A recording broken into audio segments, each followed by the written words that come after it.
Praise the Lord everyone. Good morning. सबको जय मसीह की। परमेश्वर का धन्यवाद हो ये सुंदर सा अवसर के लिए कि हमें उसने मौका दिया कि सुबह के समय में उसकी हुजूरी में आए, उसकी स्तुति उसकी महिमा करें, उसके वचन में से सीखें।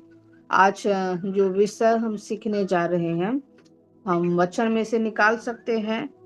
लूका रचित सुसमाचार उसका 15 अध्याय 11 से लेकर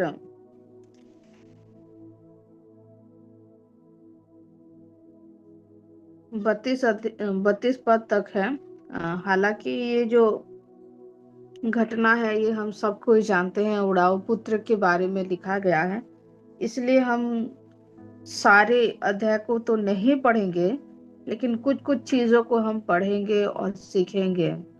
ये जो घटना है, ये जो कहानी है या फिर ये जो दृष्टांत है, हम सब कोई जानते हैं, बहुत ही अच्छी तरह इसको हम पढ़े हैं, सीखे हैं, सुने हैं, बहुत बार इसको हम सुने हैं, शायद हम बोले भी होंगे।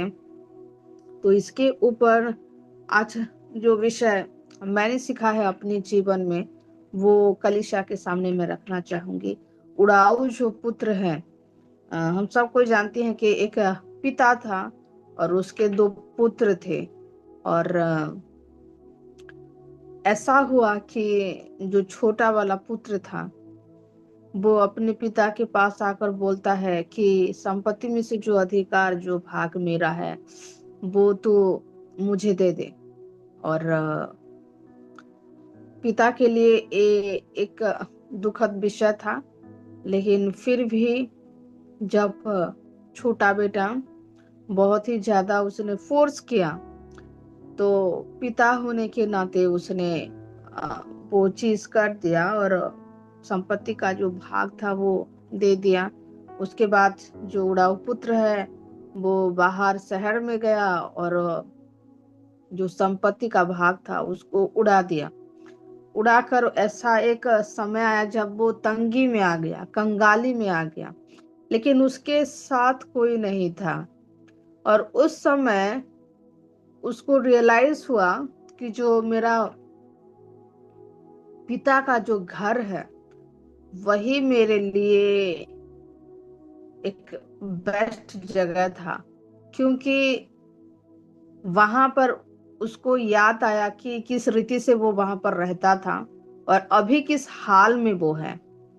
और फिर वो उसने सोचा कि चलो मैं पिता के घर लौट जाता हूँ, लेकिन ये एक चीज है कि मेरा जो स्थान था, मेरा जो पोजीशन है, शायद उसको मैंने खो दिया है अपने कर्मों के कारण, अपनी दुर्बलताओं के कारण। तो अभी मैं क्या करूंगा कि अपने पिता के पास जाऊंगा और पिता से मैं माफी मांगकर एक नौकर की हैसियत से ही सही, लेकिन घर में ही मैं रहूंगा। उसके बाद ऐसा होता है कि जो पिता है वो पुत्र को ग्रहण करता है, उसको वो नौकर का स्थान नहीं लेकिन पुत्र का ही स्थान देता है।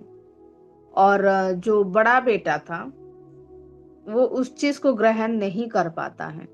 तो ये जो सीन है हम सब कोई जानते हैं, लेकिन यहाँ जो सीखने वाला विषय है वो क्या है, वो हम आज के सुबह में देखेंगे। हम सब कोई अलग अलग ही प्रकाशन पाए होंगे, लेकिन जो परमेश्वर ने मुझे सिखाया है उस चीज को मैं यहाँ पर रखना चाहूंगी।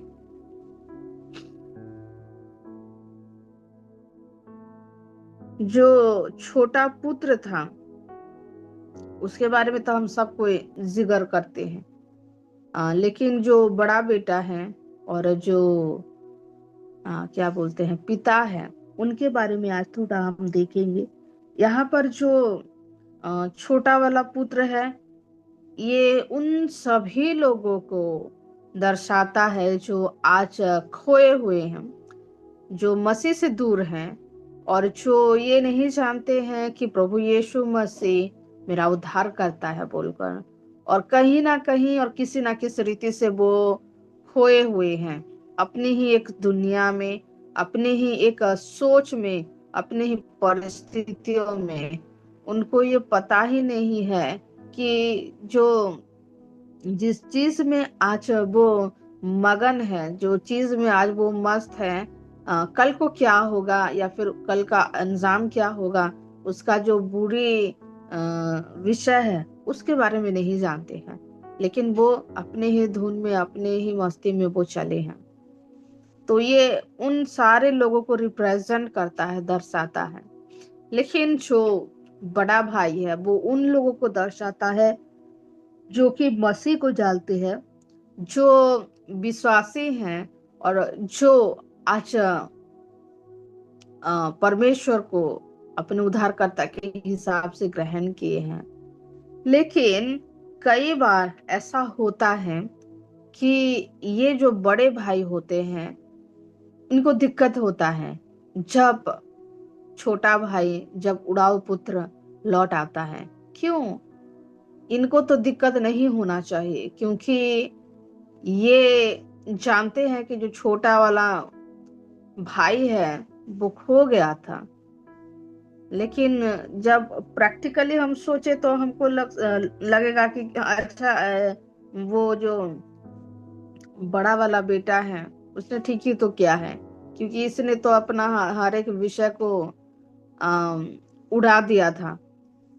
और अभी जब एक समय आया तो ये फिर से आ गया है, और फिर वो अपना हिस्सा लेगा, बहुत ये वो ऐसा होगा। लेकिन वचन हमें कुछ और ही विषय सिखाता है। जैसे कि यहाँ पर हम देखते हैं वचन में कि जब जो छोटा बेटा है जब वो लौट आता है तो उसके खुशी में पिता एक वहां पर एक पार्टी रखते हैं, वो आनंद मनाते हैं। लेकिन जो बड़ा बेटा है वो उस विषय को ग्रहण नहीं कर पाता है। हम पढ़ेंगे 25 में से हम पढ़ेंगे, परंतु उसका जेठा पुत्र खेत में था।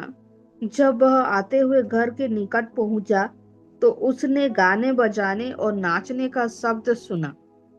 ये खेत में था, और खेत में क्या करते हैं? काम ही करते हैं। ये अपने काम में ही था, बहुत ही ईमानदारी से वो अपना काम करता है, बहुत ही सच्चे मन से हर एक विषय को वो करता है। और जब समय आया तो वो घर लौट आया है, और मतलब कि अपना काम खत्म करके, उसका जो भी रिस्पॉन्सिबिलिटी था, उसका जो भी काम था, उन सभी कामों को वो खत्म करके, पिता की ओर से जो भी उसको दायित्व मिला था उन सभी कामों को खत्म करके अब शाम को वो घर लौट आया है कि वो थोड़ा सा रिलैक्स कर ले घर में बोलकर। लेकिन जब वो घर आता है तो वो क्या सुनता है कि कुछ आवाजें आ रही हैं, और ये आवाजें कैसी थी? आनंद के थे। अभी वो हालेलुया, यीशु को हालेलुया, प्रभु को गीत गा रहे हैं और नाच भी रहे हैं। और ये सब सुनते ही उसने सोचा कि अरे भाई, घर में क्या हो रहा है? क्यों आराधना हो रहा है? क्यों ये इतना आनंद मना रहे हैं? उसने क्या किया कि एक दास को बुलाकर पूछा, यह क्या हो रहा है? उसने उससे कहा, तेरा भाई आया है और तेरे पिता ने पला हुआ बछड़ा कटवाया है, इसलिए कि उसे भला चंगा पाया है। यह सुनकर वह क्रोध से भर गया और भीतर जाना न चाहा। क्या ये हमें कुछ जानी पहचानी नहीं लगती है ये विषय, कि वो क्रोध में भर गया है? आज बहुत सारे लोग जो कि खोए हुए हैं, और जब वो कलीसिया में लौटते हैं तो ऐसा होता है कि जो बड़े भाई जो कि कलीसिया के अंदर होते हैं, जो परमेश्वर के निकट होते हैं, जो कि प्रभु यीशु मसीह के लहू से ऑलरेडी धोए हुए हैं, और जो अपना कर्तव्य करते हैं, इधर जाते हैं सुसमाचार प्रचार के लिए, उधर जाते हैं प्रचार के लिए, उधर जाते हैं कुछ अच्छा वाला काम करने के लिए, वो सभी काम अच्छे से करते हैं। मीटिंग हो गया, अच्छे से करो। प्रीचिंग हो गया, अच्छे से करो। जो भी दायित्व मिला हर एक विषय को वो अच्छे से निभाते हैं। लेकिन जब बारी आती है कि जो खोया हुआ पुत्र है उसको ग्रहण करने के लिए, तो वहां पर वो चूक जाते हैं। उनके मन में क्रोध आ जाता है, वो सोचते हैं ये क्यों फिर आ गया, ये क्यों फिर आ गया। क्या यहाँ पर हम अपने आप को नहीं देख पाते हैं? क्या हम भी ऐसे नहीं है कि जब कोई उड़ाऊ पुत्र आता है, जब कोई खोया हुआ पुत्र आता है, तो हम जजमेंट कर लेते हैं, सीधा हम एक न्यायकर्ता बन जाते हैं हाई कोर्ट में कि अरे इसने तो ये किया, उसने तो ये किया, फलाना ढिमकाना, ऐसे वैसे सब कुछ, मतलब कि एक लिस्ट हम तैयार कर बैठते हैं। वहां पर पिता एक्चुअली वो लिस्ट बनाना चाहिए कि तूने मेरा संपत्ति का भाग को लेकर ऐसा किया वैसा किया बोलकर, लेकिन वहां पर पिता कुछ नहीं कर रहा है। लेकिन वहां पर हम देखते हैं कि जो पुत्र है, जो बड़ा भाई है, वो ये सब कर रहा है।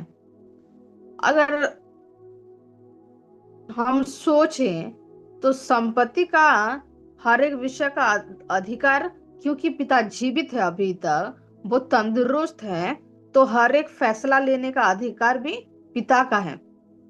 अभी ना बड़े वाले बेटे का कोई अधिकार है और ना ही छोटे वाले बेटे का कोई अधिकार है।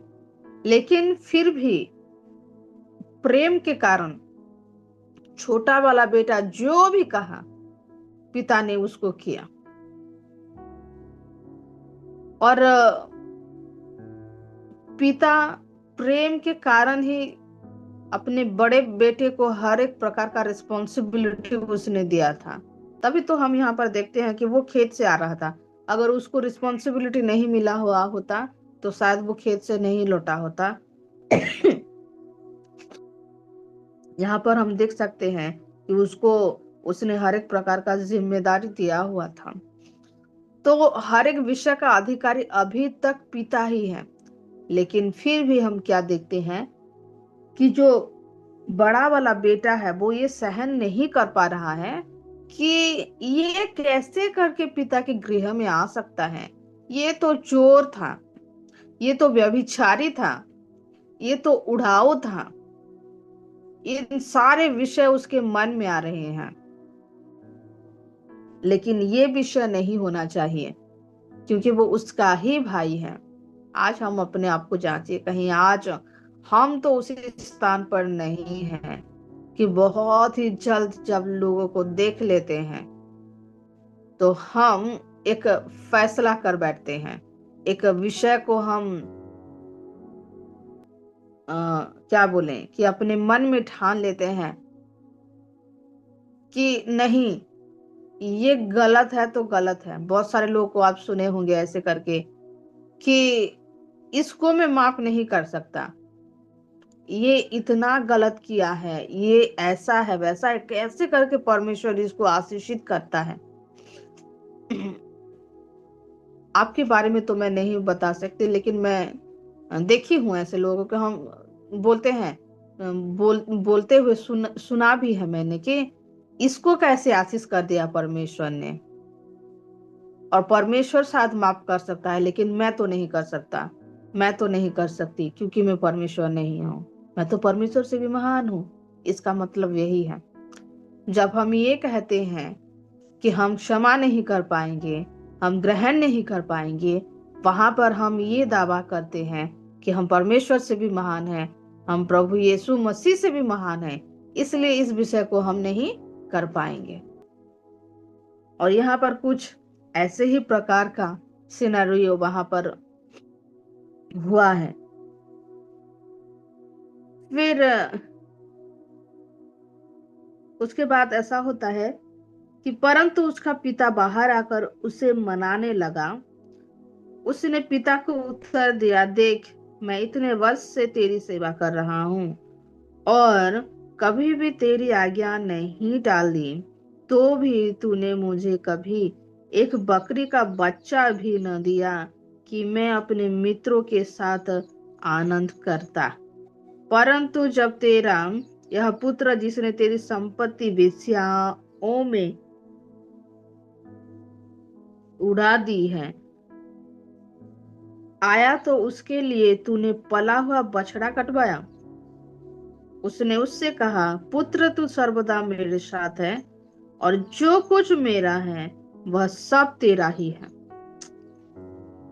क्या ये भी जाना पहचाना नहीं लगता है कि यहाँ पर जब वो क्रोध में आ गया है बड़ा वाला बेटा, तो पिता यहाँ पर उसको क्या कर रहा है, मना रहा है और उसको समझा रहा है कि देख, ये जो तेरा भाई है ये लौट आया है।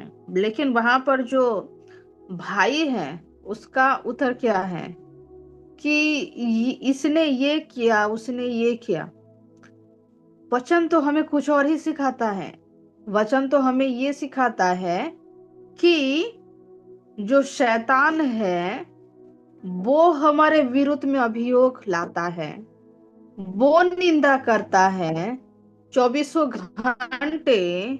वो मसीह के पिता के पास जाता है और वो क्या करता है कि वो आरोप लगाता है कि इसने ये किया, उसने ये किया, देख देख देख इसने ये किया बोल के। लेकिन यहाँ तो हम देख रहे हैं कि जो बड़ा भाई है वो अभी आरोप लगा रहा है छोटे भाई के ऊपर। यानी कि उसने किसका काम अपने ऊपर ले लिया है, पिता का काम अपने ऊपर नहीं लिया है। लेकिन उसको एक्चुअली पिता का काम अपने ऊपर लेना चाहिए। करना ये चाहिए कि मेरा जो छोटा वाला भाई था वो गिर गया था, वो खो गया था। अभी मेरा जिम्मेदारी है कि जब पिता उसको अपने अपने निकट लाए हैं तो उनके साथ खुशी मनाना चाहिए, उसको उनके गले लगना चाहिए। लेकिन अभी वो किसका काम कर रहा है, शत्रु का काम कर रहा है। वचन कहता है कि केवल एक ही शत्रु है और उसका एक ही काम है कि वो दिन रात बिना थके बिना रुके वो पिता के पास जाता है और वो आरोप के ऊपर आरोप लगाता है। और वो काम अभी कौन कर रहा है, कलीसिया में बैठा हुआ भाई जो मसीह यीशु को जानता है, जो परमेश्वर के निकट है, जो हर एक विषय का अधिकारी है। आज हम किसके काम को कर रहे हैं, सोचने वाली बात है। क्या हम पिता के दिए हुए कामों को करते हैं? क्या पिता के हृदय को हम जानते हैं? आज हो सकता है कि हम कलीसिया में हो, आज हो सकता है कि हम पिता के निकट हो, आज हो सकता है कि हम पवित्र आत्मा में पूर्ण हो, आज हो सकता है कि हम बहुत सारे चंगाई को करते हैं, बहुत सारे मिरेकल्स को करते हैं। लेकिन जब छोटा वाला भाई लौट आता है तो वहां पर हमारा रिस्पॉन्स क्या है और होता है, वो मैटर करता है, वो मायना रहता है। और लेकिन अगर उसमें अगर हम छूट रहे हैं, वहां पर अगर हम छूट रहे हैं, तो हम जो भी करते हैं, जितना भी परिश्रम करते हैं, वो ग्रहण योग्य नहीं होगा। इधर हम परमेश्वर के राज्य के भागी हैं या फिर अंधकार के राज्य के भागी हैं। बीच में हम नहीं रह सकते कि हाँ, मुझे पिता का ये काम अच्छा नहीं लगा, इसका मतलब ये नहीं है कि मैं शैतान के सहभागी हूं बोलकर। ये बस तसल्ली देने वाली बात है। अगर आप परमेश्वर के राज्य के सहभागी नहीं हैं तो आप अंधकार के, शैतान के राज्य के सहभागी हैं। यहाँ पर जो विषय उसको अपने भाई के लिए करना चाहिए, गले लिपट कर उसको ग्रहण करना चाहिए, उसको वेलकम करना चाहिए, उसने वो नहीं किया। लेकिन परमेश्वर के राज्य के भागी होने के बावजूद, आत्मा में भरने के बावजूद, पिता के नजदीक होने के बावजूद उसने वो किया जो शत्रु करता है। उसने वो किया जो उसका काम नहीं था। आज हम भी, और आज हम बहुत सारे विश्वासी भी इसी पोजीशन में हैं कि वो सोचते हैं कि हम पिता के पास हैं। आज वो सोचते हैं कि हम तो कलीसिया जाते हैं, हम तो पवित्र आत्मा में भरे हैं, हम तो बहुत ही अच्छे से सेवकाई में हैं। लेकिन जब बात आती है कि उड़ाऊ पुत्र या फिर कोई भी विषय में, क्षमा देने की विषय में हो, किसी को ग्रहण करने के विषय में हो, वहां पर वो नहीं कर पाते हैं। और ये बहुत ही एक बड़ी दुखद विषय है कि आज हम कहां पर और किस दिशा में जा रहे हैं। यहाँ पर हम देखते हैं कि पिता उसको समझा रहा है, लेकिन वो सुनने को तैयार ही नहीं है। यहाँ पर इनफैक्ट ये भी नहीं लिखा गया है कि हाँ, पिता के मनाने के बाद पुत्र मान लिया बोलकर। हम नहीं जानते कि वो माना या नहीं माना। कलिसिया, ये हमारा पोजीशन नहीं होना चाहिए, ये हमारा हृदय नहीं होना चाहिए। अगर हम पिता के पास हैं तो पिता का हृदय, पिता का जो मन है, पिता का जो इच्छा है, वो होनी चाहिए।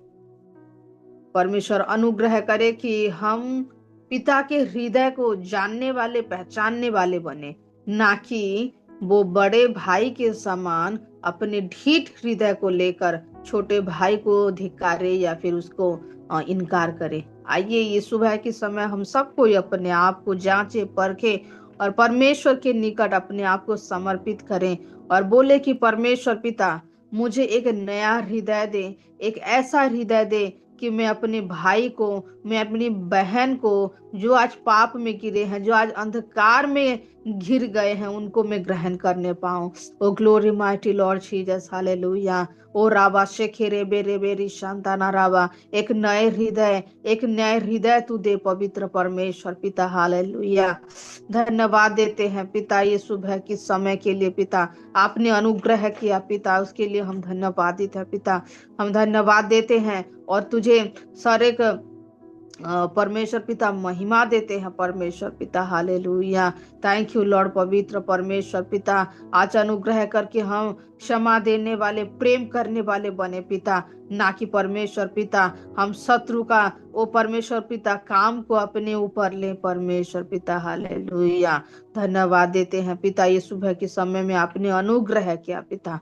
पवित्र परमेश्वर पिता, यहाँ पर मौजूद हर एक भाई बहन को हम आपके हस्तों में समर्पित करते हैं, हमारी कलीसिया को आपके हस्तों में समर्पित करते हैं। आज के दिन में हम हमारे हर एक विषय में तू महिमा ले पिता, और हमारे जीवन के जरिए परमेश्वर पिता तुझी को महिमा मिले पिता। सारा आदर महिमा आपको देते हुए ये सुबह समय को हम अपने आप को तेरे हस्तों में समर्पित करते हुए प्रभु यीशु मसीह के नाम से इस प्रार्थना को अर्पित करते हैं। आमीन, आमीन, आमीन।